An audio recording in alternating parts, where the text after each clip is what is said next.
Hello student, नमस्कार। जैसा कि आप सभी को पता है कि हम दर्शन भारतीय दर्शन है, उस भारतीय दर्शन में नास्तिक दर्शनों की बात कर रहे थे।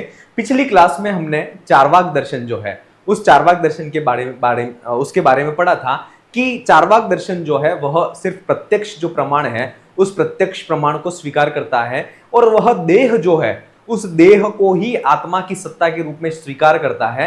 वह आत्मा नाम की किसी भी सत्ता को स्वीकार नहीं करता है और मरणमेव अपवर्ग अर्थात जो मृत्यु है उस मृत्यु को ही अपवर्ग का यानी मोक्ष का नाम देता है। इसके बाद काम और अर्थ, इन दो पुरुषार्थों को ही चार्वाक दर्शन जो है वह स्वीकार करता है।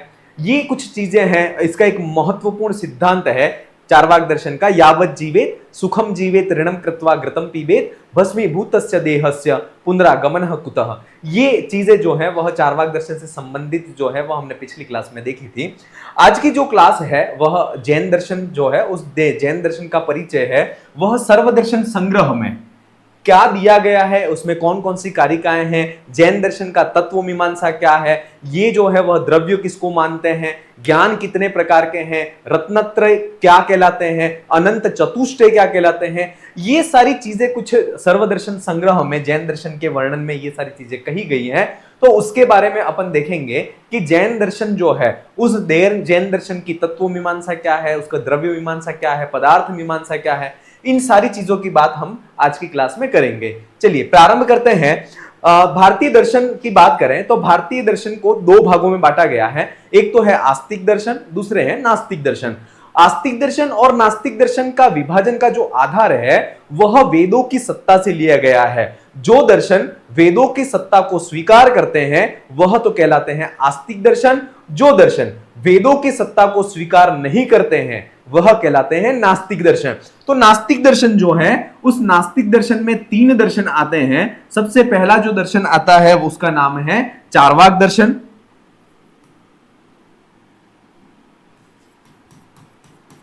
पहला नास्तिक दर्शन है वह है चार्वाक दर्शन।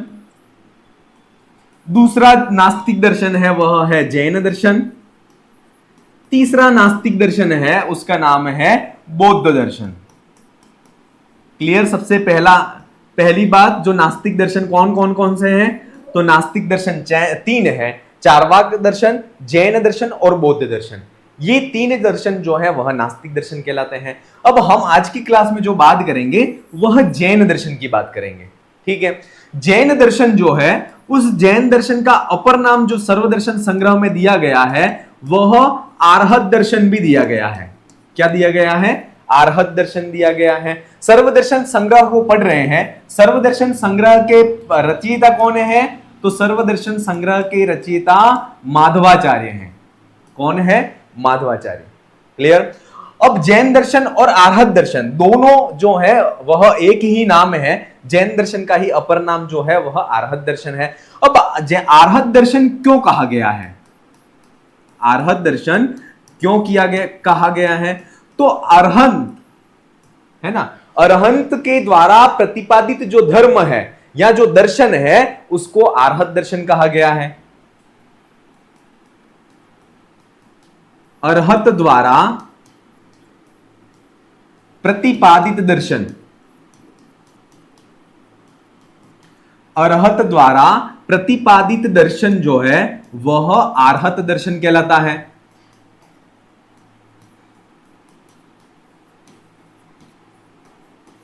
अरहत द्वारा प्रतिपादित दर्शन आर्हत दर्शन कहलाता है।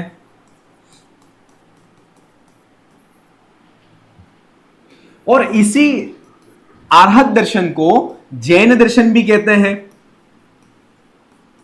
क्या कहते हैं? जैन दर्शन। 18 दोषों को जिन्होंने नष्ट कर लिया है, तो ऐसे राग द्वेषादि 18 दोषों को नष्ट करने वाले व्यक्ति को जिन कहते हैं और उस जिन के द्वारा ही प्रतिपादित जो दर्शन होता है वह जैन दर्शन कहलाता है। क्लियर? जैन दर्शन को कहा गया है तो राग द्वेषादि, बहुत अच्छी तरह से इस जैन दर्शन को देखिएगा, क्योंकि क्या होता है कि आप किसी भी नेट की तैयारी कर रहे हैं या असिस्टेंट प्रोफेसर की तैयारी कर रहे हैं, इसमें एक एक प्रश्न जो है वह अपने आप में बहुत इंपॉर्टेंट होता है। हो सकता है जैन दर्शन के 3 या 4 क्वेश्चन आए और अपन को आए ही नहीं, ऐसा नहीं होना चाहिए। और हमारे पाठ्यक्रम में सर्वदर्शन संग्रह है, तो हम जो पढ़ रहे हैं वो सर्वदर्शन संग्रह की एक एक जो कारिकाएं हैं, उन कारिकाओं का एज इट इज जो अर्थ है उसको वहीं से देखेंगे। तो राग द्वेषादि 18 दोषों से रहित, 18 दोषों से रहित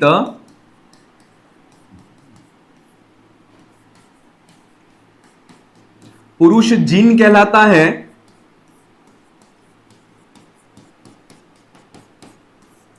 राग द्वेषादि 18 दोषों से रहित पुरुष जिन कहलाता है, एवं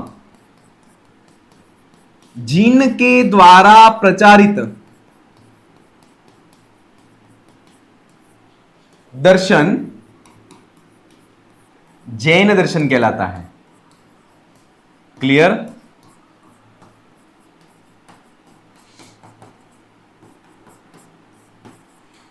तो ये तो जो है वह अरहत दर्शन और जैन दर्शन। अरहत दर्शन क्यों कहते हैं? क्योंकि अरहंत द्वारा प्रतिपादित दर्शन है। जैन दर्शन राग द्वेषादि 18 दोषों को नष्ट करने वाला जो व्यक्ति है, जो पुरुष है, वह जिन कहलाता है। उस जिन के द्वारा जो प्रचारित दर्शन है वह जैन दर्शन कहलाता है। क्लियर? अब जैन दर्शन को जब भी हम पढ़ेंगे तब यहां पर जो है वह कुछ इनके आगम या दर्शन, इनके जिन ग्रंथ हैं, इस दर्शन के कुछ मुख्य ग्रंथ जो हैं, जिनका नाम सर्वदर्शन संग्रह को जब पढ़ते हैं तब हमें वहां पर मिलता है। तो जैन दर्शन के ग्रंथों की नाम जो यहां पर मिलते हैं, जैन दर्शन के ग्रंथ जिनका विवरण जो है वह हमें सर्वदर्शन संग्रह में मिलता है। तो एक तो मिलता है, वह मिलता है परमाधिगम सार, परमाधिगम सार। और दूसरा महत्वपूर्ण जैन दर्शन का ग्रंथ है जिसका नाम है तत्वार्थ सूत्रम। क्या है? तत्वार्थ सूत्रम। परमाधिगम सार जो है उसके रचयिता अज्ञात है, लेकिन इस पर टीका मिलती है। क्या मिलती है? टीका। और उस टीका की रचयिता जो है वह कौन है? तो उसके रचयिता जो है वह आपदेव,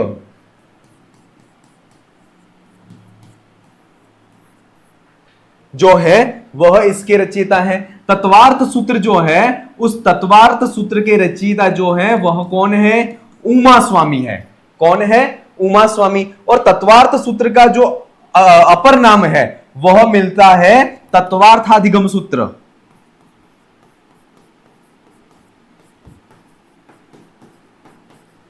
तत्वार्थ सूत्र का अपर नाम जो मिलता है वह तत्वार्थाधिगम सूत्र, यह भी तत्वार्थ सूत्र का ही नाम है।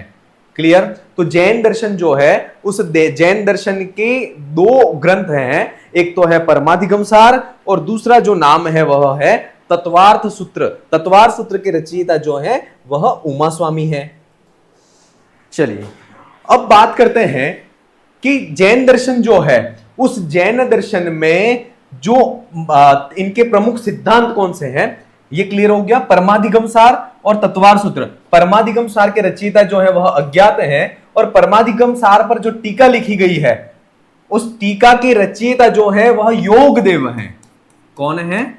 योगदेव जो है वह इस परमाधिगम सार पर जो टीका लिखी गई है उसके रचयिता है। उमा स्वामी जो है वह तत्वार्थ सूत्र के रचयिता, और तत्वार्थाधिगम सूत्र जो है वही तत्वार्थ सूत्र का अपर नाम है।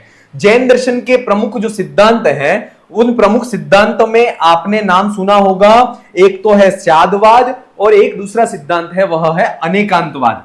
प्रमुख सिद्धांत की बात करें तो प्रमुख सिद्धांत है एक तो स्यादवाद और दूसरा जो सिद्धांत है वह है अनेकांतवाद। स्यादवाद और अनेकांतवाद। स्यादवाद जो है उसका अपर नाम जो है वह सापेक्षता सिद्धांत भी है ना? सापेक्षता सिद्धांत भी इसका अपर नाम है। किसका? स्यादवाद का। अब स्यादवाद क्या है, अनेकांतवाद क्या है, इसको इसका जो वर्णन जो है, जब सर्वदर्शन संग्रह की कारिकाएं चलेंगी तब उस बीच जहां पर स्याद्वाद और अनेकांत का वर्णन होगा वहां पर उसका वर्णन अपन देखेंगे। लेकिन यहां सिंपल सी बात है, जब परीक्षा में सीधा सा प्रश्न पूछ ले कि स्याद्वाद जो सिद्धांत है उसका संबंध किस दर्शन से है, तो उसका संबंध जो है वह जैन दर्शन से है।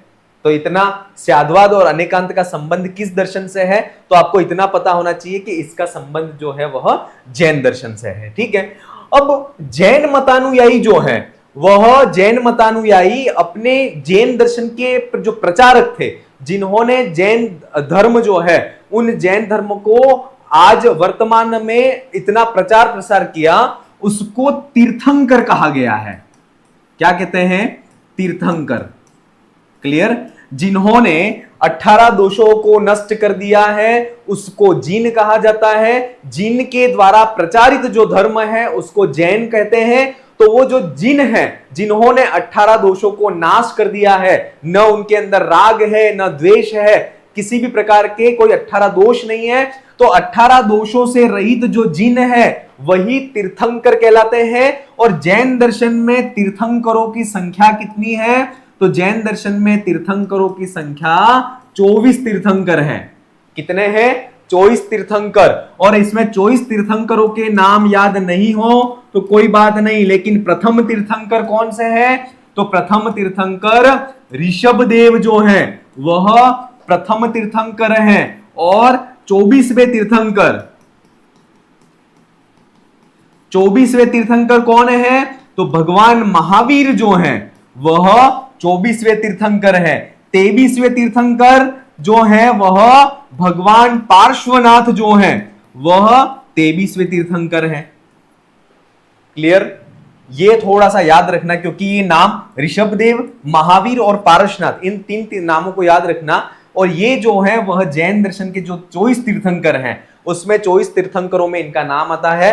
पहले तीर्थंकर का नाम है वह ऋषभदेव है और 24वें तीर्थंकर का नाम भगवान महावीर। आप सभी ने भगवान महावीर का नाम सुना है क्योंकि इनका वर्तमान में जैन दर्शन के अनुसार इनका शासन चल रहा है। फिर 23वें तीर्थंकर जो है वह भगवान पार्श्वनाथ का नाम आता है। तो ये जो है वह जैन दर्शन के अनुसार जो तीर्थंकर हैं उन तीर्थंकरों की बात यहां पर होती है।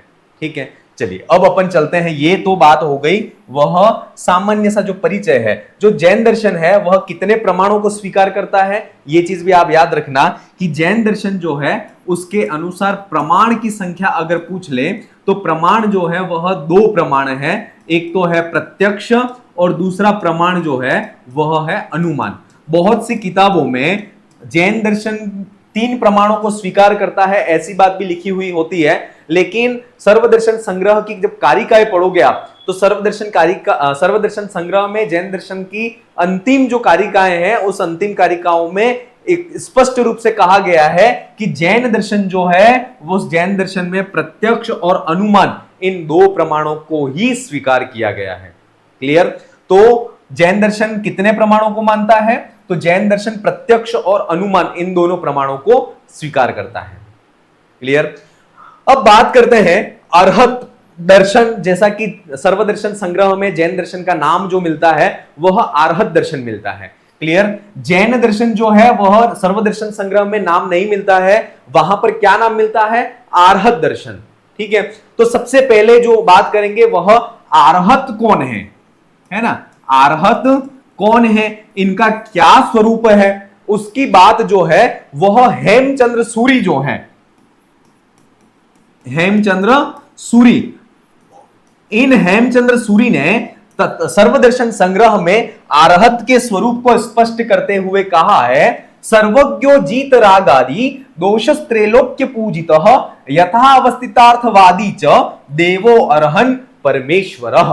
ये बात जो है वह किसने कही है ये पूछ लिया जाए तो ये आपको पता होना चाहिए कि हेमचंद्र सूरी जो हैं, उन हेमचंद्र सूरी ने ये बात की है। कहां पर? सर्वदर्शन संग्रह में कही है। क्या कहा है? कि देवो अरहन परमेश्वर, उस देवता को अरहन परमेश्वर, अरहत परमेश्वर या अरहन परमेश्वर कहा जाता है। किसको? जो सर्वज्ञ, अर्थात समस्त भूत भविष्य वर्तमान समस्त पदार्थों को जो जानता है, ऐसा व्यक्ति सर्वज्ञ कहलाता है और वह सर्वज्ञ व्यक्ति ही अरहंत परमेश्वर कहलाता है। और क्या है, जीत रागादि दोष, अर्थात जिन्होंने राग द्वेष आदि जो दोष हैं उन राग द्वेष आदि दोषों को जीत लिया है, और त्रैलोक्य पूजित, और जो तीन लोक में पूजित है, और यथा अवस्थितार्थवादी च, अर्थात जो पदार्थ जैसे हैं उन पदार्थों के यथार्थ स्वरूप का जो वर्णन करने वाला व्यक्ति है, स देवो अरहंत परमेश्वर, उस देवता को अरहंत परमेश्वर जानना चाहिए। ये जो है वह अरहंत जो स्वरूप है, आर्हत स्वरूप, आर्हत दर्शन हम पढ़ रहे हैं, तो आर्हत स्वरूप के बारे में जो है वह उसकी परिभाषा यहां पर दी गई है। उसके क्या क्या विशेषण है, तो वह अरहंत परमेश्वर सर्वज्ञ हैं, जीत रागादि दोषस्त, अर्थात जिन्होंने राग द्वेष आदि दोषों को जीत लिया है, और क्या किया है, त्रैलोक्य पूजित, जो तीन लोकों में पूजित हैं, यथा अवस्थितार्थवादी च, अर्थात जो पदार्थ जैसा अवस्थित है उसके यथार्थ स्वरूप का जो वर्णन करने वाला है, वह उस देवता को अरहंत परमेश्वर जानना चाहिए। ठीक है, अब ये जैसे ही अरहंत परमेश्वर का जैसे स्वरूप आया, तो इसमें जो सर्वज्ञ शब्द है, उस सर्वज्ञ शब्द को लेकर के जो प्रतिवादी है, अर्थात प्रतिवादी का मतलब है मीमांसकादि, वह मीमांसकादि शंका करते हैं कि जो है वर्तमान में कोई भी व्यक्ति जो है वह सर्वज्ञ नहीं हो सकता है। क्यों, तो क्योंकि प्रत्यक्ष अनुमान आगम शब्द आदि जो प्रमाण है, उन प्रमाणों के द्वारा उस सर्वज्ञ की सिद्धि नहीं होती है। इसलिए आप जो अरहंत परमेश्वर को सर्वज्ञ मानते हैं वह बात उचित नहीं है। ऐसी शंका को कौन करते हैं, तो ऐसी शंका को मीमांसक करते हैं, है ना, कि उनका कहना यह है कि जो आपने सर्वज्ञ अरहंत को सर्वज्ञ बता दिया कि जो भूत भविष्य वर्तमान सब कुछ जानते वह सर्वज्ञ अरहंत परमेश्वर है, लेकिन प्रत्यक्ष अनुमान आदि जो 5 प्रमाण है ना, उन 5 प्रमाणों के द्वारा उस सर्वज्ञ की सिद्धि नहीं होती है। इसलिए आपके द्वारा जो कहा गया सर्वज्ञ विशेषण है वह उचित नहीं है। अब वही बात यहां पर एज इट इज सर्वदर्शन संग्रह से यहां ली गई पंक्तियां हैं कि अर्हत सर्वज्ञता सिद्धि, अर्हत अर्थात जो भगवान अरहंत है उसकी सर्वज्ञता की सिद्धि को यहां पर किया गया है। कैसे, ननु अव्यय का प्रयोग शंका के रूप में प्रयोग होता है, ये आपको पता ही है। ननु न कश्चित पुरुष विशेष सर्वज्ञ पद वेदनीय प्रमाण पद्धति मध्यासते तद सद्भाव ग्राहकस्य प्रमाण पंचकस्य तत्रानुपलम्भात। अब यहां पर कह रहे हैं कि कश्चित पुरुष विशेष सर्वज्ञ पद वेदनीयम, अर्थात कोई भी पुरुष विशेष जो है वह सर्वज्ञ शब्द के पद के द्वारा नहीं जाना जा सकता है। क्यों, प्रमाण पद्धति मध्यासते तद प्रमाण जो है, प्रमाण कितने हैं, मीमांसकों के अनुसार 5 प्रमाण जो है वह मानते हैं। कौन कौन से, तो प्रत्यक्ष अनुमान है ना, प्रत्यक्ष अनुमान शब्द है, अर्थापत्ति है, ये 5 प्रमाण जो हैं उन 5 प्रमाणों के द्वारा उसकी सत्ता को सिद्ध नहीं किया जाता है। तद सद्भाव ग्राहकस्य प्रमाण पंचकस्य तत्रानुपलम्भात, अर्थात उस प्रमाण पंचक जो 5 प्रमाण हैं उन 5 प्रमाणों के द्वारा तद सद्भाव ग्राहकस्य, अर्थात उस सर्वज्ञता की सिद्धि का जो ग्रहण है, उसके सद्भाव का ग्रहण है, वह तत्र अनुपलम्बात, अर्थात उसकी उपलब्धि नहीं होती है। यहां पर जो है वह मीमांसक कह रहे हैं कि ननु न कश्चित पुरुष विशेष सर्वज्ञ पद वेदनीय, अर्थात कोई भी व्यक्ति जो है वह सर्वज्ञ पद के द्वारा नहीं जाना जा सकता है। क्यों नहीं जाना जा सकता, क्योंकि प्रमाण जो है उस प्रमाण की पद्धतियों में उसकी सिद्धि का अभाव है। जो प्रत्यक्ष आदि जो प्रमाण 5 प्रकार के प्रमाण है मीमांसकों के द्वारा स्वीकार किए गए, तो उन तद सद्भाव ग्राहकस्य प्रमाण पंचकस्य तत्रानुपलम्भात, अर्थात जो 5 प्रमाण हैं उस 5 प्रमाण के आधार पर उस सर्वज्ञता की सिद्धि का कोई भी सद्भाव वहां पर नहीं मिलता है ना, इसलिए उसका जो ग्रहण है, इसलिए उसको उस सर्वज्ञ की सिद्धि को जो है वह हम अनुपलब्धि ही मानते हैं। ऐसा यहां पर कहते हैं। तो उसका जैन मतानुयायी जो है वह खंडन करते हैं। क्या करते हैं? तद सद्भाव ग्राहकस्य प्रमाण पंचकस्य तत्रानुपलम्भात इति तद अयुक्तम। अब यहां पर कह रहे हैं, ये जो बात, इस पंक्ति को थोड़ा सा आप याद कर लें। ये पंक्ति जो है वह मीमांसक कहते हैं। कौन कहते हैं? मीमांसक कहते हैं। हो सकता है ये पंक्ति एज इट इज उठा करके परीक्षा में पूछ ले। अब यहां पर कह रहे हैं कि तद सद्भाव ग्राहकस्य, अर्थात उस सर्वज्ञता जो है, उस सर्वज्ञता की सिद्धि में जो ग्राहक प्रमाण, 5 प्रमाण है, उन 5 प्रमाणों के द्वारा तत्रानुपलम्बात, अर्थात उसकी सिद्धि नहीं होती है सर्वज्ञ की, ऐसा आप जो कह रहे हैं, इति तद अयुक्तम, वह युक्ति युक्त नहीं है।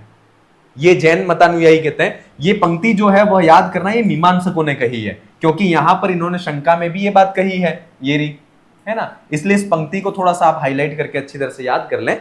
तो यहां पर जो है वह जैन मतानुयायी कहते हैं कि आप जो है 5 प्रमाणों के द्वारा सर्वज्ञता की सिद्धि नहीं होती है, इसलिए कोई भी पुरुष विशेष है वह सर्वज्ञता के पद को प्राप्त नहीं होगा, ऐसा आप जो कह रहे हैं वह युक्ति युक्त नहीं है। क्यों? तद सद्भाव वेद कस्यानुमानादि सद्भावात, अर्थात उस सर्वज्ञता के सद्भाव को जानने वाला जो प्रमाण है, कौन सा प्रमाण? अनुमान। उस अनुमान के द्वारा उस सर्वज्ञता का सद्भाव जो है वह सिद्ध होता है। आप ये कह रहे हो कि प्रत्यक्ष है, अनुमान है, शब्द है, अर्थापत्ति है, इन 5 प्रमाणों के द्वारा जो है वह सर्वज्ञता की सिद्धि नहीं होती है, इसलिए जो सर्वज्ञ कोई भी पुरुष विशेष है वह सर्वज्ञता के पद को नहीं प्राप्त होगा, ऐसा आप कह रहे हो। तो इसका खंडन करते हुए जैन मतानुयायी कहते हैं कि तद सद्भाव, अर्थात उस सर्वज्ञता के सद्भाव को जानने वाला जो अनुमान है, उस अनुमान प्रमाण के द्वारा उसका जो सद्भाव है, सर्वज्ञता का सद्भाव, वह सिद्ध होता है। अब महत्वपूर्ण प्रश्न ये कि अरहंत की सर्वज्ञता की सिद्धि किस प्रमाण के द्वारा होती है? तो अनुमान प्रमाण के द्वारा होती है। क्लियर? ये महत्वपूर्ण प्रश्न, जहां से प्रश्न आने की संभावना, या यहां से पंक्ति उठा करके पूछ सकते हैं। यहां ये पंक्ति अगर पूछ ले तो याद रखना है, ये जैन मतानुसार या आर्हत मतानुसार जो है वह सर्वज्ञता की सिद्धि के लिए कही गई है, और जो अरहंत जो है उनकी अरहंत की सर्वज्ञता की सिद्धि किस प्रमाण के आधार पर होती है? तो ये याद रखना, ये अनुमान प्रमाण के आधार पर होती है। किसके प्रमाण के आधार पर होती है? अनुमान प्रमाण के आधार पर। क्लियर? तो ये जो है वह अरहंत की जो सर्वज्ञता की सिद्धि है, उस अरहंत की सर्वज्ञता की सिद्धि को करने वाला ये जो है वह हमने पाठ्यांश को यहां पर पढ़ा। अब अगली बात फिर करते हैं कि सर्वज्ञता की प्रतीति जो है, वह सर्वज्ञता की प्रतीति किस प्रकार से होती है? तो कहते हैं सम्यक दर्शनादि त्रय लक्षणस्य आवरण प्रक्षय हेतुभूत सामग्री विशेषस्य प्रतितत्वात्। अब यहां पर कह रहे हैं कि सर्वज्ञ, ठीक है, सर्वज्ञता की सिद्धि जो है वह अनुमान के द्वारा हो जाती है, लेकिन वो सर्वज्ञ की प्रतीति कैसे, किस प्रकार से उत्पन्न हो? तो कहा है कि सम्यक दर्शनादि त्रय लक्षणस्य आवरण प्रक्षय हेतुभूत सामग्री विशेषस्य प्रतितत्वात्, अर्थात सम्यक दर्शनादि त्रय, अर्थात सम्यक दर्शनादि 3। तो कौन कौन से सम्यक दर्शनादि 3? जिसको रत्नत्रय कहते हैं। क्या कहते हैं? रत्नत्रय। तो कहा गया है सम्यक दर्शन, सम्यक ज्ञान और सम्यक चारित्र। सर्वज्ञता की प्रतीति किस प्रकार से होती है? तो यह बात यहां पर कही जा रही है कि सम्यक दर्शन, सम्यक ज्ञान और सम्यक चारित्र, इन रत्नत्रय के द्वारा जो अज्ञानावरण है, उस अज्ञानावरण के प्रक्षय हेतुभूत सामग्री, अर्थात उस अज्ञानावरण को नष्ट करने में हेतुभूत जो सामग्री है, उस सामग्री विशेष के द्वारा जो है वह उस सर्वज्ञता की प्रतीति होती है।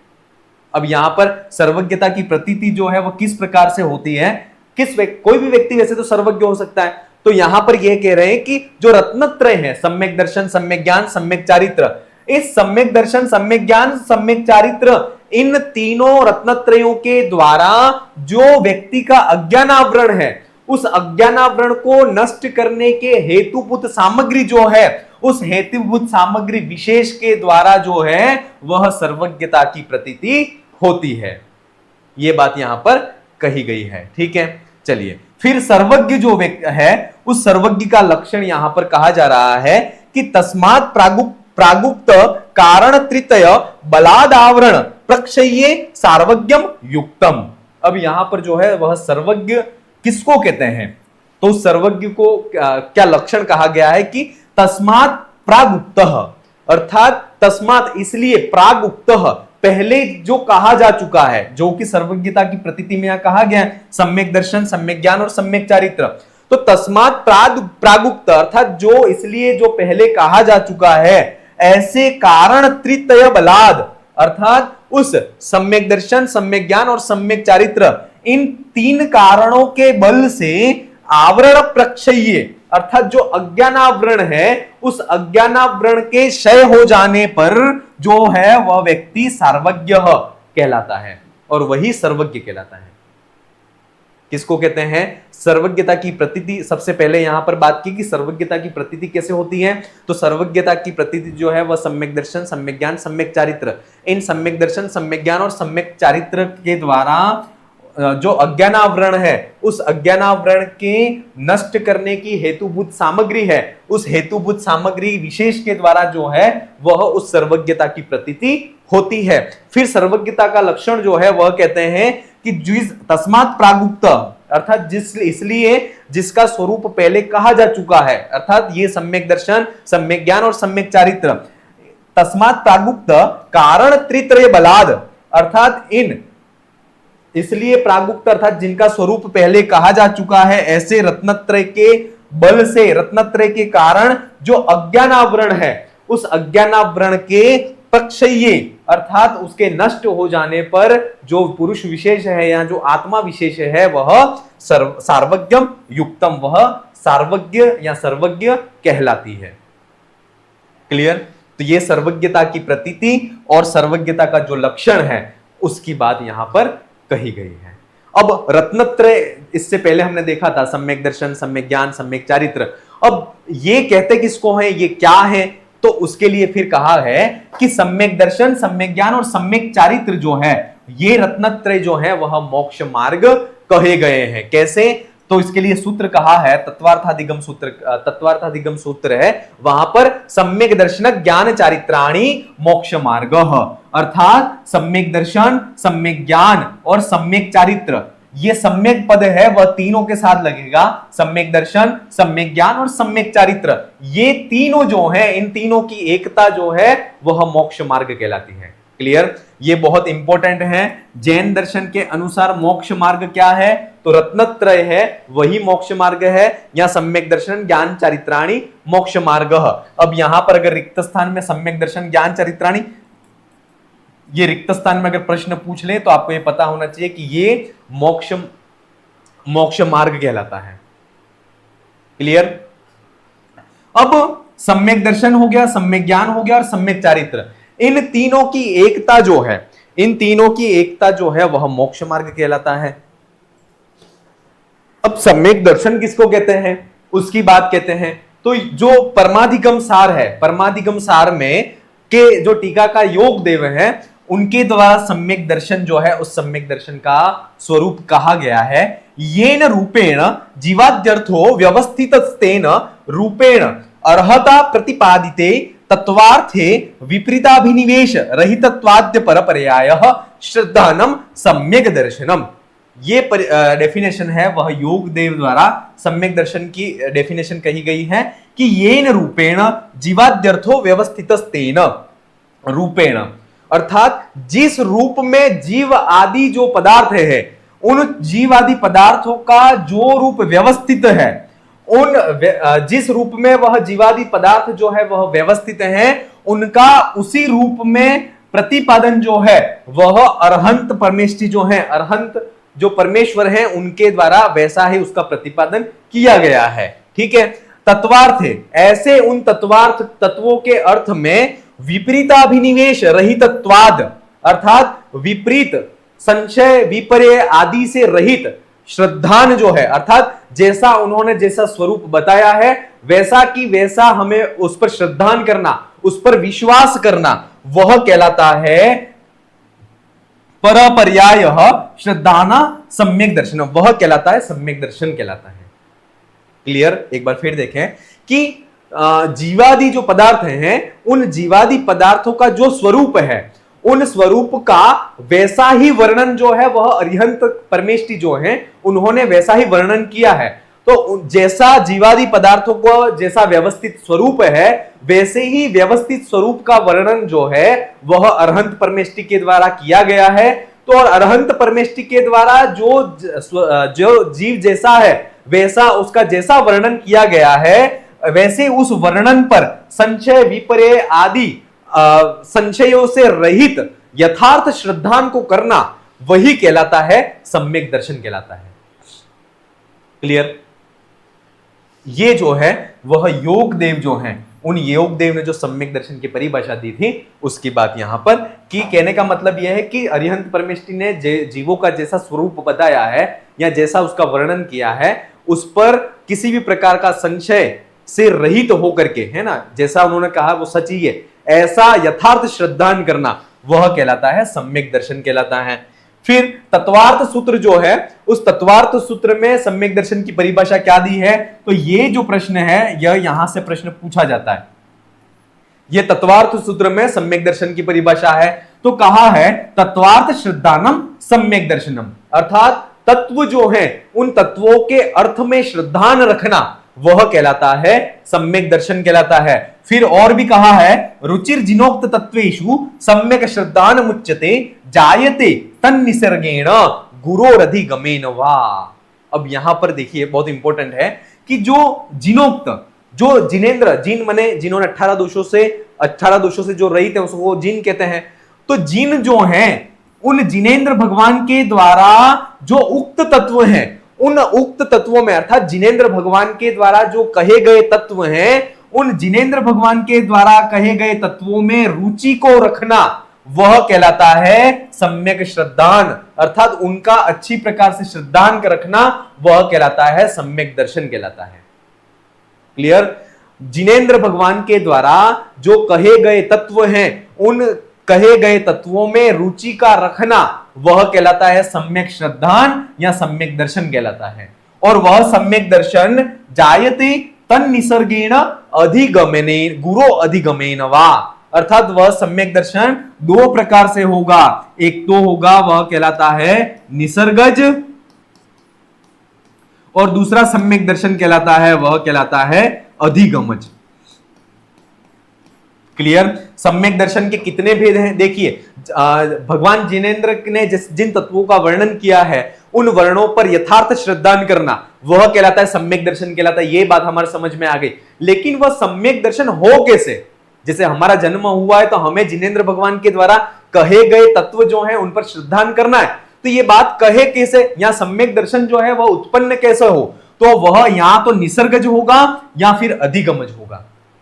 कैसे? सम्यक दर्शन कितने प्रकार का होता है? तो सम्यक दर्शन दो प्रकार का, एक तो होता है निसर्गज, दूसरा सम्यक दर्शन होता है वह होता है अधिगमज होता है। अब निसर्गज किसको कहते हैं? तो परोपदेश निरपेक्ष मात्म स्वरूपम निसर्ग, अर्थात दूसरों के उपदेश से निरपेक्ष है ना, या दूसरों के उपदेश को जो जिसका वह स्वीकार या अपेक्षा नहीं रखता है, ऐसा आत्मा का जो स्वरूप है वह निसर्गज कहलाता है। निसर्गज का मतलब होता है स्वाभाविक। क्या होता है? स्वाभाविक। क्लियर? अर्थात जो दूसरों के उपदेश के बिना स्वतः ही स्वभाव से जो उत्पन्न होने वाला आत्मा का जो स्वरूप है वह निसर्गज सम्यक दर्शन कहलाता है। क्लियर? और व्याख्यानादि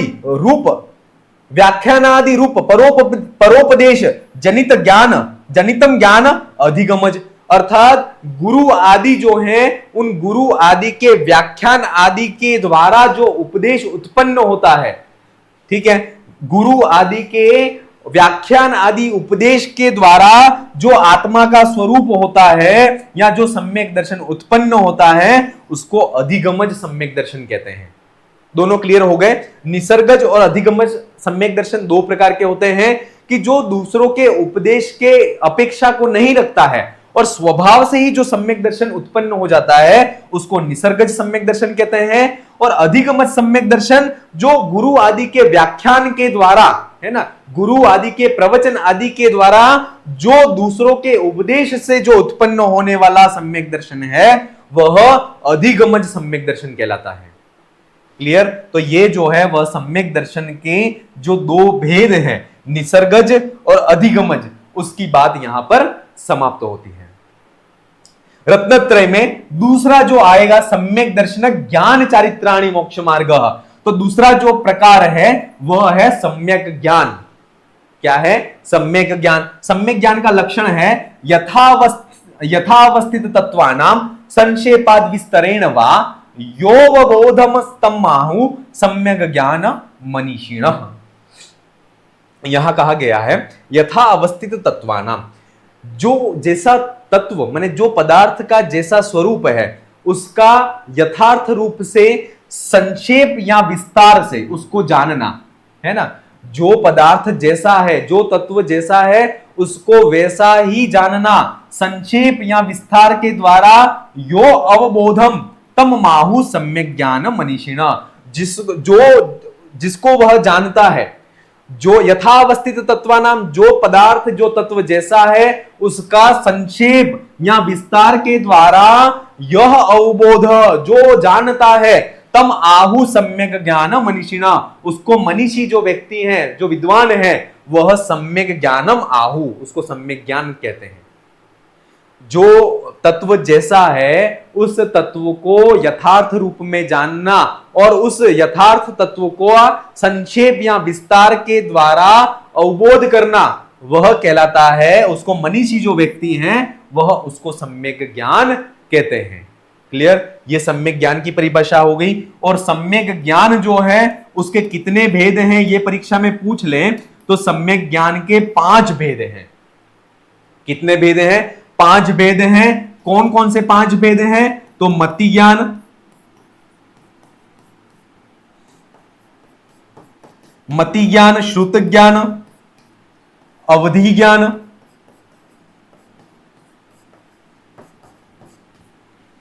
मनः पर्यय ज्ञान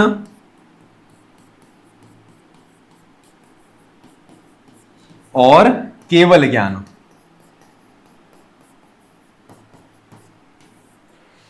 क्लियर? ज्ञान के कितने भेद हैं? तो मति ज्ञान, श्रुत ज्ञान, अवधि ज्ञान, मनः पर्यय ज्ञान और केवल ज्ञान। ये ज्ञान के 5 भेद हैं। और उस 5 भेदों में जो मति ज्ञान है वह आद्य परोक्षम ये कहा गया है। तो मति ज्ञान जो है उसको परोक्ष कहा गया है। प्रत्यक्ष मन्यत अर्थात श्रुत ज्ञान, अवधि ज्ञान, मनः पर्यय ज्ञान और केवल ज्ञान, इन 4 ज्ञानों को प्रत्यक्ष ज्ञान कहा गया है।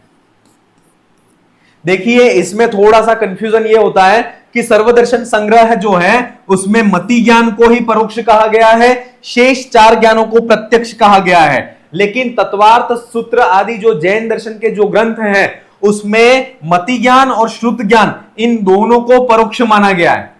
मति ज्ञान और श्रुत ज्ञान इन दोनों को परोक्ष माना गया है। अवधि ज्ञान, मनः पर्यय ज्ञान और केवल ज्ञान इन 3 ज्ञानों को प्रत्यक्ष माना गया है। कहां पर? जो तत्वार्थ सूत्र आदि जैन दर्शन के ग्रंथ हैं या जैन दर्शन में भी जैन दर्शन की जो जिनवाणियां हैं उसमें भी जो है वह अवधि ज्ञान, मनः पर्यय ज्ञान और केवल ज्ञान, इसमें इन तीनों को ही प्रत्यक्ष माना है। लेकिन सर्वदर्शन संग्रह की बात हम करते हैं तो आद्यम परोक्षम प्रत्यक्ष मन्यत ये सूत्र कहा गया है। जो मति ज्ञान है वह परोक्ष ज्ञान है और शेष जो 3-4 ज्ञान है वह प्रत्यक्ष ज्ञान है। इसलिए थोड़ा सा आपको ये चीज ध्यान रखना है कि इसमें विकल्प जो है उस विकल्प के आधार पर इसका चयन करना। परोक्ष ज्ञान कौन सा है अगर ये प्रश्न पूछ लें और वहां पर मति ज्ञान भी ऑप्शन में है, ये जैसे परोक्ष ज्ञानम अस्ति जैन दर्शनानुसारम या आर्हत दर्शनानुसारम परोक्ष ज्ञानम अस्ति, और उसमें वहां पर मति ज्ञान ए में मति ज्ञान है, बी में श्रुत ज्ञान है, सी में अवधि ज्ञान है और डी में जो है वह है मनः पर्यय ज्ञान है। और प्रश्न पूछा गया है परोक्ष ज्ञानम अस्ति, तो वहां पर आपको यह याद रखना कि जो मति ज्ञान है वही परोक्ष ज्ञान है, वहां पर श्रुत ज्ञान को नहीं राइट करना है। प्रश्न घुमा करके यह पूछ लें कि प्रत्यक्ष ज्ञानम अस्ति, क्या हो गया, जैन दर्शनानुसारम प्रत्यक्ष ज्ञानम अस्ति, यह प्रश्न परीक्षा में पूछ ले और यह पूछने के बाद ए विकल्प में जो है वह आ जाए अवधि ज्ञान, बी ऑप्शन में आ जाए वह आ जाए मनोपर्य ज्ञान,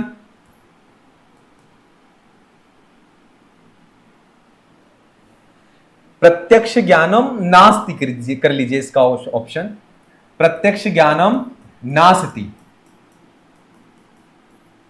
ठीक है, प्रत्यक्ष ज्ञानम नास्ति, अवधि ज्ञान आ गया, दूसरा ऑप्शन है मनोपर्य ज्ञान आ गया, तीसरा ऑप्शन जो है वह आ गया श्रुत ज्ञान आ गया, चौथा ऑप्शन आ गया डी ऑप्शन आ गया केवल ज्ञान आ गया, डी ऑप्शन जो है वह क्या आ गया, केवल ज्ञान आ गया। क्लियर, तो प्रत्यक्ष ज्ञान नहीं है। तो देखिए अपन ने जो सर्वदर्शन में पढ़ा था वो ये था कि मति ज्ञान परोक्ष ज्ञान है, शेष ज्ञान जो है वह प्रत्यक्ष है, लेकिन यहां पर देखिए मति ज्ञान तो विकल्प में है ही नहीं, तो उस सेंस में आपको जो श्रुत ज्ञान है वह श्रुत ज्ञान जो है वह प्रत्यक्ष ज्ञान में नहीं आकर के वह परोक्ष ज्ञान में आता है। इसलिए थोड़ा सा आप इस तरह के विकल्प को देख करके इस उत्तर का जो है वह चयन कीजिएगा। क्लियर हो गया।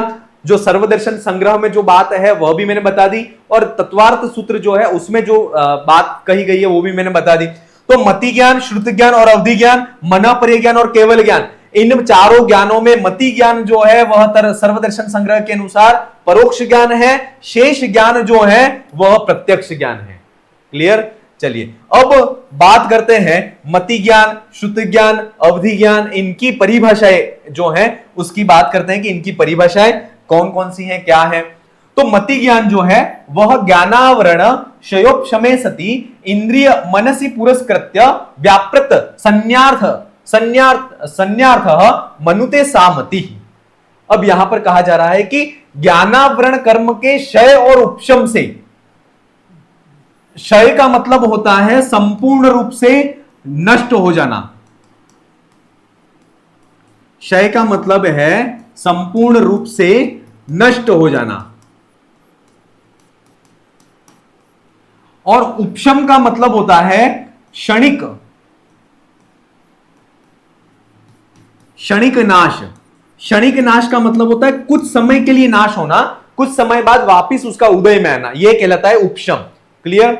चलिए मति ज्ञान, ज्ञानावरण कर्म के क्षय और उपशम के द्वारा इंद्रिय और मन के द्वारा जो उत्पन्न होने वाला जो ज्ञान है, या इंद्रिय और मन की सहायता से जो होने वाला ज्ञान है, सामति, वह मति ज्ञान कहलाता है। ज्ञानावरण कर्म के क्षय और उपशम के द्वारा इंद्रियों और मन की पुरस्कृत्य सहायता से जो पदार्थ का यथार्थ ज्ञान होता है, वह पदार्थ का यथार्थ ज्ञान है, वह मति ज्ञान कहलाता है। क्लियर। श्रुत ज्ञान किसको कहते हैं? तो ज्ञानावरण क्षयोपशमे सति मति जनितम स्पष्ट ज्ञानम श्रुतम, अर्थात ज्ञानावरण के क्षय और उपशम के द्वारा जो मति ज्ञान के बाद में होने वाला है, या मति ज्ञान के साथ में जो उत्पन्न होने वाला जो ज्ञान है, वह मति जनितम, अर्थात मति ज्ञान से उत्पन्न होने वाला जो पदार्थ का स्पष्ट यथार्थ ज्ञान जो है, वह उसको श्रुत ज्ञान कहते हैं। कहने का मतलब यह है कि श्रुत ज्ञान जब भी होगा वह मति ज्ञान के बाद ही होगा, अर्थात मति ज्ञान पूर्वक ही श्रुत ज्ञान होगा, कभी भी सीधा श्रुत ज्ञान नहीं होगा। यह अंतिम पंक्ति है जो याद रखना, मति जनितम स्पष्ट ज्ञानम किम, यह परीक्षा में पूछा जा सकता है कि मति ज्ञान से उत्पन्न होने वाला स्पष्ट ज्ञान कौन सा है, तो वह स्पष्ट ज्ञान श्रुत ज्ञान है। क्लियर। दोनों ज्ञान क्लियर हो गए कि ज्ञानावरण के क्षय और उपशम, क्षय का मतलब होता है संपूर्ण रूप से नष्ट होना, और उपशम का मतलब होता है क्षणिक नष्ट होना, कुछ समय बाद वह वापिस उदय में आना, वह कहलाता है उपशम। तो ज्ञानावरण कर्म के उपशम और क्षय के द्वारा जो मति ज्ञान से उत्पन्न होने वाला जो ज्ञान है, वह श्रुत ज्ञान कहलाता है। क्लियर। अवधि ज्ञान किसको कहते हैं? सम्यक दर्शनादि गुण जनित क्षयोपशम निमित्तम अवच्छिन्न विषय ज्ञानम अवधि। अर्थात सम्यक दर्शन आदि जो है, सम्यक दर्शन सम्यक ज्ञान तो सम्यक दर्शनादि गुणों के द्वारा जो सम्यक दर्शनादि गुणों से उत्पन्न होने वाला जो क्षय और उपशम है, उस क्षय और उपशम के निमित्त से उत्पन्न होने वाला और अवच्छिन्नम विषयम ज्ञानम अवधि, अर्थात समस्त विषयों का ज्ञानभूत या समस्त विषयों को जो जानने वाला ज्ञान है वह अवधि ज्ञान कहलाता है। सम्यक दर्शन आदि जो है, उन सम्यक दर्शनादि गुणों से उत्पन्न होने वाले क्षय और उपशम के निमित्त से जो उत्पन्न होता है, और समस्त विषय समस्त पदार्थ जो हैं, उन समस्त पदार्थ को विषय के रूप में स्वीकार करता है, वह ज्ञान अवधि ज्ञान कहलाता है। क्लियर? चलिए, ये अवधि ज्ञान की बात हो गई। अब मनःपर्यय ज्ञान की बात करते हैं। तो ईर्ष्यांतराय ज्ञानावरण क्षयोपशमे सति परमनोगतस्यार्थस्य स्फुटम परिच्छेद ज्ञानम मनःपर्ययः। अर्थात जो ज्ञानावरण कर्म है, उस ज्ञानावरण कर्म में ईर्ष्यांतराय, अर्थात ज्ञानावरण कर्म जो है, उस ज्ञानावरण कर्म में ईर्ष्या, अंतराय का मतलब होता है विघ्न, अर्थात ज्ञानावरण कर्म में ईर्ष्या विघ्न के द्वारा जो ईर्ष्या विघ्न जो है, उस ईर्ष्या विघ्न के क्षय और उपशम के द्वारा दूसरे के मन में स्थित पदार्थ का जो स्पष्ट ज्ञान है, वह जिस ज्ञान के द्वारा होता है वह मनःपर्यय ज्ञान कहलाता है। मनःपर्यय ज्ञान किसे कहते हैं? तो जो ज्ञानावरण कर्म है, उस ज्ञानावरण कर्म में जो ईर्ष्या है, उस ईर्ष्या अंतराय कर्म के क्षय और उपशम के द्वारा जो दूसरा व्यक्ति के मन परमनोगतस्य अर्थस्य स्फुटम परिच्छेदः, अर्थात दूसरे के मन में स्थित जो बात है, उस बात को स्पष्ट रूप में जो ज्ञान जान लेता है, वह ज्ञान मनःपर्यय ज्ञान कहलाता है। मनःपर्यय जो ज्ञान है, मनःपर्यय ज्ञान का जो धारक व्यक्ति है, वह, जैसे मेरे को मनःपर्यय ज्ञान है, तो आपके मन में क्या चल रहा है वो मैं जान सकता हूं कि मेरे इसके सामने वाले, जैसे रामलाल मेरे सामने है, तो मैं रामलाल के मन में क्या चल रहा है वह मैं मनःपर्यय ज्ञान के द्वारा जान सकता हूं। क्लियर? तो मनःपर्यय ज्ञान क्लियर हो गया कि जहां पर ज्ञानावरण कर्म जो है, उस ज्ञानावरण में ईर्ष्या अंतराय जो है, उस ईर्ष्या अंतराय कर्म के क्षय और उपशम के द्वारा जो दूसरे व्यक्ति के मन में जो स्थित स्पष्ट यथार्थ बात है ना, उस यथार्थ बात का या यथार्थ पदार्थ के स्वरूप का जो जिसके द्वारा ज्ञान होता है, वह मनःपर्यय ज्ञान कहलाता है। इसके बाद केवल ज्ञान की बात करते हैं। तो तपः क्रिया विशेषान्यदर्थ सेवन्ते तपस्विनः तज्ज्ञानम अन्य ज्ञान संस्पृष्टहम केवलम। अर्थात तपस्विनः, जो तपस्वी व्यक्ति हैं, वह तपस्वी व्यक्ति तपक्रिया विशेषाद अन्य अर्थ सेवन्ते, अर्थात जो तपस्वी व्यक्ति हैं, वह तपस्वी व्यक्ति तप आदि क्रियाओं के द्वारा जिस विशेष ज्ञान के द्वारा अन्य पदार्थ का ज्ञान करते हैं, ऐसा ज्ञान जो है वह केवल ज्ञान कहलाता है। तज ज्ञानम अन्य ज्ञानात् संस्पृष्टः, अर्थात वह जो ज्ञान है वह शेष चार ज्ञानों से पृथक है, अलग है, विशिष्ट है। तो ऐसा विशिष्ट ज्ञान जो अन्य ज्ञानों से विशिष्ट ज्ञान है, वह केवल ज्ञान कहलाता है। और वह केवल ज्ञान जो तपस्वी व्यक्ति हैं, वह तप आदि की जो क्रियाएं हैं, उन तपादि क्रियाओं के द्वारा वह उस केवल ज्ञान की प्राप्ति को प्राप्त करते हैं या प्राप्ति करते हैं। क्लियर? तो उस तपस्वी व्यक्ति जो है, वह तपस्वी व्यक्ति तप आदि क्रियाओं के द्वारा जिस विशेष ज्ञान के द्वारा अन्य अर्थ सेवनते, जिन विशेष ज्ञान के द्वारा अन्य पदार्थों का सेवन या अन्य पदार्थों को जानते हैं, वह केवल ज्ञान है। और वह केवल ज्ञान अन्य ज्ञानात् संस्पृष्ट, अर्थात अन्य जो शेष ज्ञान है, मति ज्ञान है, शुद्ध ज्ञान है, मनःपर्यय ज्ञान है, इन ज्ञानों से पृथक है या विशेष है। ऐसा जो ज्ञान, वह केवल ज्ञान कहलाता है। तो ये ज्ञान जो है, उस ज्ञान की यहां पर बात पूर्ण होती है। और सम्यक रत्नत्रय में जो है वह अगला रत्नत्रय है जिसका नाम है चारित्र। उस चारित्र का यहां पर वर्णन कहते हैं कि सर्वथा वद्य योगा नाम त्याग चारित्र मुच्यते। ये इंपॉर्टेंट है कि सर्वथा वद्य योगा नाम त्याग, अर्थात जिससे वद्य माने पाप क्रिया पाप होता है, सर्वथा ऐसे वद्य योगा नाम जिससे पाप जो है वह पाप होता है, ऐसी पाप की क्रियाओं का सर्वथा हमेशा से त्याग, उसको छोड़ देना, वह चारित्रम उच्यते, चारित्र कहलाता है। क्लियर? वद्य योगा नाम अर्थात जो पाप हैं उन पाप की क्रियाओं का सर्वथा माने सर्वथा रूप से त्याग कर देना, वह कहलाता है चारित्र कहलाता है। क्लियर? कीर्तितम तद अहिंसादि व्रत भेदेने पंचदा, और वह जो चारित्र है वह अहिंसादि व्रत के भेद से 5 प्रकार का कहा गया है। तो चारित्र कतिधा जैन दर्शनानुसारम आर्हत दर्शनानुसारम चारित्र कतिधा, यह प्रश्न पूछा जाए तो याद रखना चारित्र पंचधा। चारित्र कितने प्रकार का कहा गया है? चारित्र जैन दर्शन के अनुसार 5 प्रकार का कहा गया है। तो कौन कौन सा? तो एक तो है अहिंसा व्रत, अहिंसा व्रत, सुन्नत व्रत, अस्तेय व्रत, अस्तेय व्रत, इसके बाद है ब्रह्मचर्य व्रत, और अगला चारित्र का प्रकार है वह है अपरिग्रह व्रत।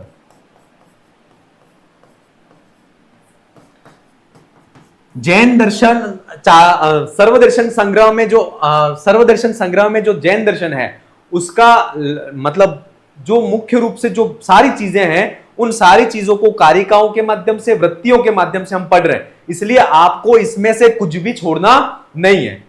ठीक है, चलिए अब सर्वथा व्रत योग वद्य योगा नाम त्याग चारित्र मुच्यते, अर्थात हमेशा जो वद्य पाप की जो क्रियाएं हैं उन पाप की क्रियाओं का त्याग करना जो है वह चारित्र कहलाता है। और तद हिंसादि व्रत भेदेन पंचधा, अर्थात वह अहिंसादि व्रत के भेद से 5 प्रकार का कहा गया है। कौन सा? अहिंसा, सुन्नता, स्तेय, ब्रह्मचर्या, परिग्रह, अर्थात अहिंसा व्रत, सुन्नत व्रत, अस्तेय व्रत, ब्रह्मचर्य व्रत और अपरिग्रह व्रत। ये इस प्रकार से जो चारित्र है वह 5 प्रकार का कहा गया है। क्लियर? अब चारित्र की एक डेफिनेशन और है, वह है संसरण कर्मोच्छिता, संसरण कर्मोच्छिता उद्यतस्य श्रद्धानस्य ज्ञानवत पाप गमन कारण क्रिया निवृत्ति सम्यक चारित्र। ये जो बात है वह भी सर्वदर्शन संग्रह में की गई है। क्या कहा गया है कि संसरण कर्मोच्छिता उद्यतस्य, अर्थात संसार में भ्रमण को करवाने वाले जो कर्म हैं उन संसरण कर्मों, अर्थात जो संसार में भ्रमण करवाने वाले जो कर्म हैं उनको नाश करने के लिए जो उद्यत है, ऐसे संसार में भ्रमण को करवाने वाले कर्मों को नाश करने के में उद्यत जो व्यक्ति है, ऐसा श्रद्धावान और ज्ञानवान जो व्यक्ति है उसके पाप गमन कारण क्रिया निवृत्ति, अर्थात पाप में गमन या पाप क्रियाओं में ले जाने वाली जो क्रियाएं हैं, पाप के कार्यों में जो गमन करने वाली जो क्रियाएं हैं उन क्रियाओं से निवृत्त होना वह सम्यक चारित्र कहलाता है। क्या कहलाता है? वह सम्यक चारित्र। सम्यक चारित्र किसको कहते हैं? तो सर्वथा वद्य योगा नाम त्याग चारित्रम उच्यते, ये बात भी कही गई है। फिर वृत्ति में यह बात कही गई है कि संसार में संसरण अर्थात भ्रमण को करवाने वाला जो कर्म है, क्योंकि आप सभी को पता है कि व्यक्ति जो है वह व्यक्ति का परम पुरुषार्थ क्या है? मोक्ष है। लेकिन वह मोक्ष को प्राप्त करने से पहले क्या करता है? कर्मों के बंध के कारण वह संसार में भ्रमण करता है। तो वही बात कर रहे हैं कि संसरण कर्मों अर्थात जो कर्म है वह व्यक्ति को संसार में भ्रमण करवाते। तो ऐसे संसार में भ्रमण करवाने वाले जो कर्म हैं उनको नाश करने के लिए जो उद्यत है, ऐसा श्रद्धावान और ज्ञानवान जो व्यक्ति है, ऐसे उस श्रद्धावान और ज्ञानवान व्यक्ति की पाप में गमन करने की कारणभूत जो क्रियाएं हैं, उस पाप में गमन करने वाली कारणभूत क्रियाओं से निवृत्त हो जाना सम्यक चारित्र कहलाता है। क्लियर? और वह सम्यक चारित्र 5 प्रकार का होता है। अहिंसा व्रत, सुन्नत व्रत, अस्तेय, ब्रह्मचर्य और अपरिग्रह, ये 5 प्रकार का चारित्र कहलाता है। अब यहां पर जो है वह हम एक एक चारित्र की बात करेंगे कि सबसे पहला चारित्र है वह है अहिंसा व्रत। अहिंसा व्रत किसको कहते हैं? न यत प्रमाद योगेन जीवित व्यपरोपण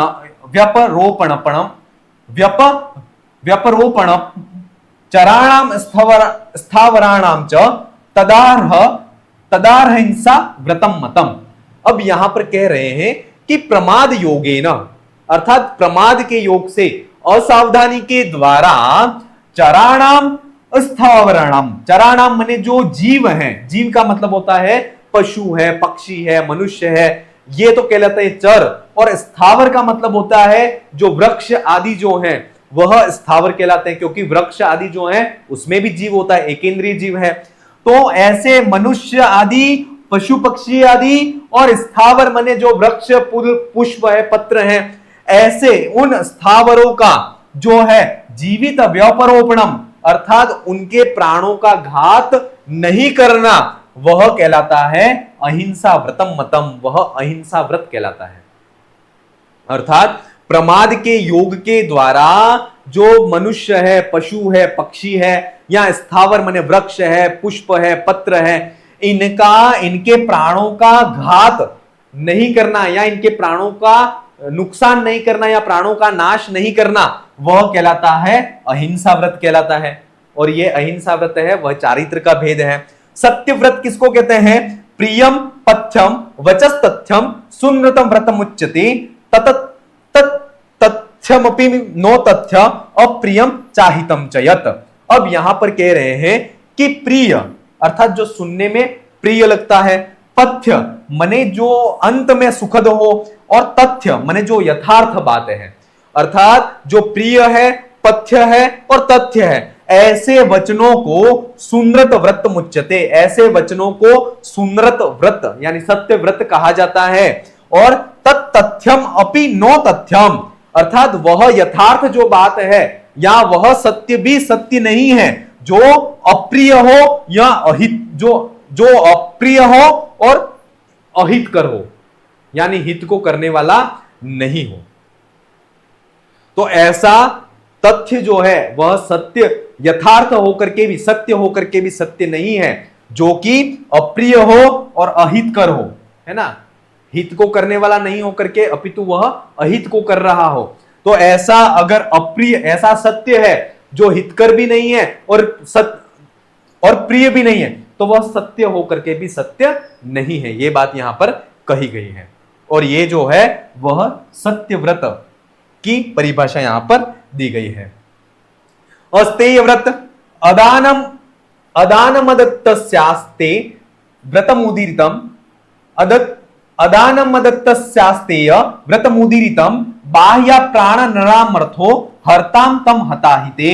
अब यहां पर कह रहे हैं कि बिना दिए किसी भी वस्तु को स्वीकार नहीं करना, वह कहलाता है अस्तेय व्रत, है ना। बिना दिए किसी भी वस्तु को स्वीकार नहीं करना, वह कहलाता है अस्तेय व्रत।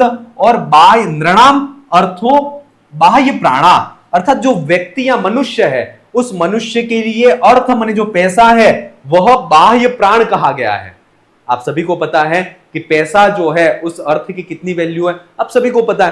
तो व्यक्ति के लिए जो अर्थ है, धन, रुपया, पैसा, वह बाह्य प्राण कहे गए हैं। और तम हरतम हताहिते, अर्थात उस अर्थ माने रुपया, पैसा आदि जो भी है उसका अगर हम हरण कर ले, अगर चुरा ले, तो वह व्यक्ति मर जाने के समान है। अर्थात वह ऐसा महसूस करता है जैसे कि उसका सब कुछ लूट गया है और वह मृत्यु को प्राप्त हो गया, ऐसा वह सोचने लगता है। तो इसलिए ये जो है वह अस्तेय व्रत है, उस अस्तेय व्रत का यह स्वरूप हुआ। अगला जो है वह ब्रह्मचर्य व्रत।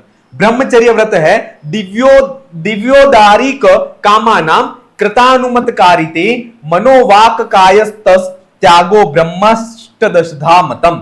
अब यहां पर यह कह रहे हैं कि दिव्य और औदारिक, दिव्य का मतलब होता है अगले जीवन से संबंधित, और औदारिक माने वर्तमान जो जीवन है उससे संबंधित। तो तो दिव्य और औदारिक जो कामनाएं हैं उन कामनाओं का कृत, अनुमत और कारित। कृत, अनुमत, कारित। कृत का मतलब होता है स्वयं करना, अनुमत का होता है किसी और से करवाना, और कारित, कृत, अनुमत और कारित। कृत का मतलब होता है स्वयं करना, कारिते का अर्थ होता है किसी और से करवाना, और अनुमत का मतलब होता है जो कर रहा है उसकी प्रशंसा करना। तो कृत, कारित और अनुमोदना, इन तीन के द्वारा दिव्य और औदारिक जो कामनाएं हैं उन कामनाओं का मन, वात, है ना, मन, वचन और काय, इन तीनों योगों से त्याग करना वह ब्रह्मचर्य व्रत कहलाता है। और वह ब्रह्मचर्य व्रत अष्टधामतम कितने प्रकार का कहलाता है? तो 18 प्रकार का कहलाता है। कितने प्रकार का? 18 प्रकार का कहलाता है। अर्थात ब्रह्मचर्य व्रत इसको कहते हैं कि दिव्य और औदारिक जो कामनाएं हैं, जिससे एक एग्जाम्पल के द्वारा मैं समझाता हूं कि जैसे वर्तमान में गर्मी है, ठीक है, तो गर्मी में हम क्या करेंगे, ये औदारिक कामना है। तो गर्मी जैसी है तो हम क्या करेंगे कि हम एसी को लगा देते हैं, है ना। तो एसी को लगाना वह क्या है? तो वह ब्रह्मचर्य व्रत के अंतर्गत नहीं आता, ये जो है वह पाप कहलाता है जैन दर्शन के अनुसार। तो कृत, स्वयं करना, औदारिक कामनाओं को पूर्ण करने के लिए स्वयं कार्य करना, वह तो कहलाता है कृत कहलाता है। कारित, किसी और से करवाना, जैसे किसी व्यक्ति को उसके लिए कहना कि मुझे गर्मी लग रही है तो इस काम को आप मेरे रूम में एसी लगा दीजिए, तो ये कोई और कर रहा है तो वह कारित। तो वह कारित अगर किसी व्यक्ति अन्य व्यक्ति से काम करवा रहे हैं तो उसका पाप भी हमें ही लगेगा। या अनुमत, जो लगा रहा है उसकी अनुमोदना करना, उसकी प्रशंसा करना, तो वह भी पाप लगता है। तो ऐसा जो है इन क्रियाओं का दिव्य और औदारिक इच्छाएं जो हैं, उन दिव्य और औदारिक इच्छाओं को स्वयं करना, किसी और से करवाना या करते हुए की प्रशंसा करना, इस प्रकार की दिव्य और औदारिक कामनाओं का मन, वचन और काय, इन तीनों के द्वारा इनका त्याग करना वह कहलाता है ब्रह्मचर्य। और वह ब्रह्मचर्य 18 प्रकार का कहलाता है या कहा गया है, ठीक है। और ये जो है वह चारित्र, 5 प्रकार का चारित्र है, उसकी बात की। और अगला जो 5वां प्रकार का चारित्र है वह है अपरिग्रह। सर्वभावेषु मूर्छायास त्यागः स्यात् अपरिग्रह। अर्थात समस्त जो पदार्थ हैं उन समस्त पदार्थों में मूर्छा या त्याग, मूर्छा का मतलब होता है ममत्व। क्या होता है? ममत्व। उस ममत्व का त्याग करना वही कहलाता है अपरिग्रह कहलाता है। समस्त जो पदार्थ हैं उन समस्त पदार्थों में मूर्छा माने जो ममत्व है, उस ममत्व का त्याग करना वही कहलाता है अपरिग्रह। अपरिग्रह का मतलब होता है जितनी हमें आवश्यकता है उस आवश्यकता से अधिक वस्तुओं को नहीं रखना, वह कहलाता है अपरिग्रह कहलाता है। और आवश्यकता से अधिक वस्तुओं को रखना यह कहलाता है परिग्रह। और परिग्रह से विपरीत जो है वह अपरिग्रह। जैसे हमें 5 शर्ट की जरूरत है, ठीक है, तो 5 शर्ट को रखना यह तो कहलाता है अपरिग्रह। लेकिन हमें आवश्यकता है 5 शर्ट की और रखते हैं हम 10 शर्ट, तो ये जो है वह आवश्यकता से अधिक सामग्री को रखना वह कहलाता है परिग्रह, है ना। तो ये दोनों परिग्रह और अपरिग्रह किसको कहते हैं, वह अर्थ हो गया। तो समस्त भावेषु, समस्त पदार्थ और समस्त वस्तुओं में मूर्छा का यानी ममत्व का त्याग करना वह कहलाता है अपरिग्रह। सत्स्वपि जायेतः मूर्छया चित्त विप्लवम। अर्थात जो मूर्छा है उस मूर्छा के कारण ही जो व्यक्ति का चित्त है उस चित्त में विकलता या व्याकुलता जो है वह उत्पन्न होती है, ठीक है। तो ये जो है वह अपरिग्रह जो चारित्र है उस अपरिग्रह चारित्र की बात हुई। और समस्त जो 5 प्रकार के चारित्र हैं उन चारित्र में उनकी प्रगाढ़ता के लिए इनकी 5-5 भावनाएं हैं।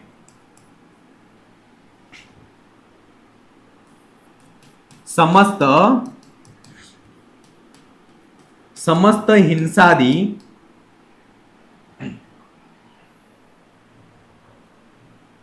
समस्त अहिंसादि 5 प्रकार के चारित्र की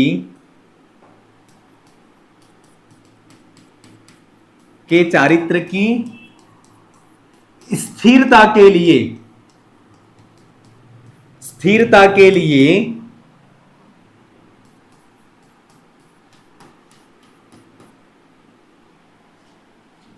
स्थिरता के लिए प्रत्येक व्रत की 5-5 भावनाएं हैं, 5-5 भावनाएं होती हैं।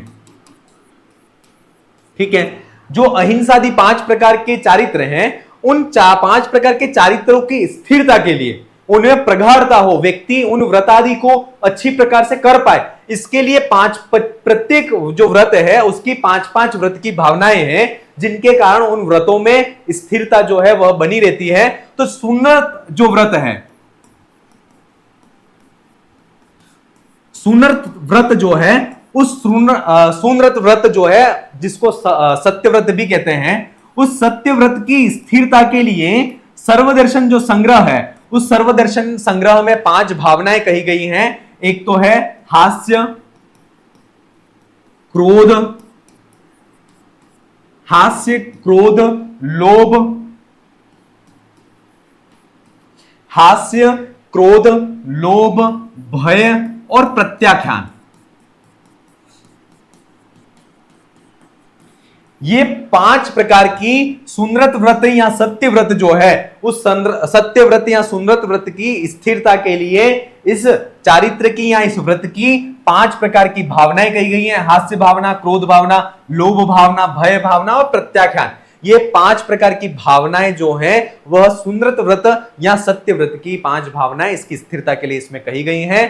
और इस प्रकार से आज की जो क्लास है उसमें हमने जो सम्यक दर्शन, सम्यक ज्ञान, सम्यक चारित्र, इनका जो स्वरूप है उसके बारे में पढ़ा, रत्नत्रय के बारे में पढ़ा। इसके बाद जैन दर्शन जो है, आहत दर्शन जो है, उसका सामान्य परिचय की बात हमने आज की क्लास में की। अगली क्लास में अगले टॉपिक के साथ में फिर मिलेंगे। आप अपनी तैयारी को अनवरत रूप से जारी रखें। धन्यवाद।